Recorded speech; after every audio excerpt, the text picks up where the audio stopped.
Well, this is not normal garage stuff, but I have an LG 34-inch curved display, and all of a sudden one day it wouldn't turn on.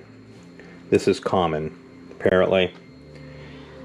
I tested the AC power pack that comes to it and plugs in right here, and it didn't, and it showed up just fine. It spec'd out on the multimeter just great, which means the problem is in the board. The board is here, so this cover's got to come off and then the board's got to come up. Now that's going to pretty much be the end of my skill test here, because there's a ton of chips underneath all this, and those chips are any one of them can fail.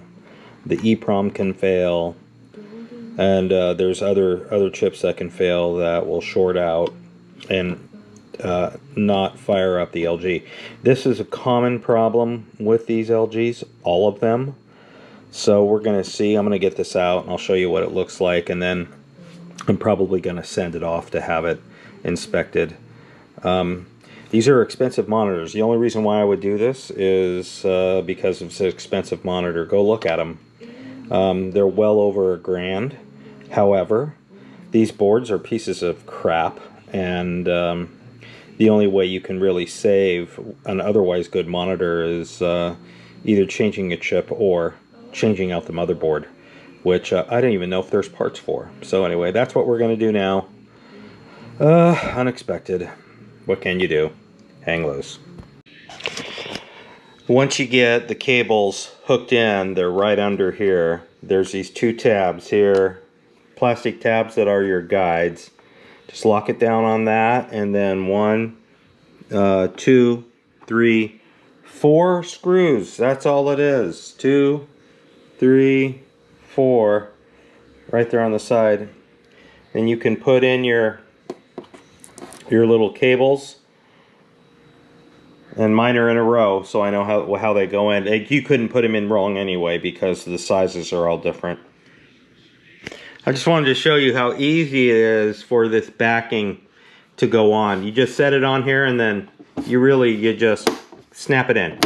Snap it in. Each little section. The way to get this out is for, a credit card or some sort of loyalty card. Work it up in there, and all you need to do is just pop it out. I mean, it makes, I have to say, for this, it makes it quite easy to put all back together, and then all of your dial-in things are right there, and your power switch is here, but you turn it on with this little boy right here. Okay, well, I'll put this back together and we'll see if this baby works.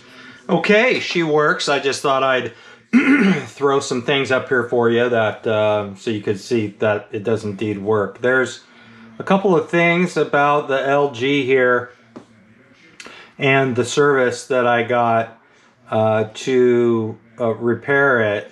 Found them on eBay. They were about $90 some odd for the service. What you do is you pack the board up, you send it in, and then they get it and they look at it and send it back. You don't have to pay for shipping back. Now, there's one thing I want to note about all this. I don't have a way to decipher boards and to sort of troubleshoot them, so I had to send it in. And I wouldn't even know how, even if I did have the proper equipment. So they probably replaced a chip. Now, one thing about this company that I'm not going to name, pretty short and gruff. If you're inquiring about what's going on, they will not be very. They'll send you kind of a terse email back.